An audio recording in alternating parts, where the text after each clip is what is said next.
दर्शक महानुभावहरू त्यहाँ चाहिँ भाइ बहिनीहरू त्यहाँ चाहिँ पुरा पानीमा खेल्नको लागि चाहिँ जानुभएको छ। यो खराको पानी हेर्नुहोस्, यहाँ टाढा टाढाबाट आइराख्नुहुन्छ। यहाँ चाहिँ घुम्नको लागि पुरै यस्तो रमणीय ठाउँ छ।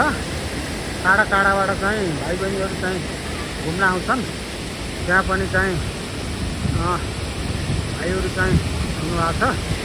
ल हेर्नुहोस् है, पुरा इन्जोय लिनलाई एकदम शीतलो, यो गर्मीको बेलामा शीतलोको लागि खुब यहाँ चाहिँ पौडनको लागि आउँछन्। यहाँ त पौडनको लागि त्यति खतरा हुँदैन।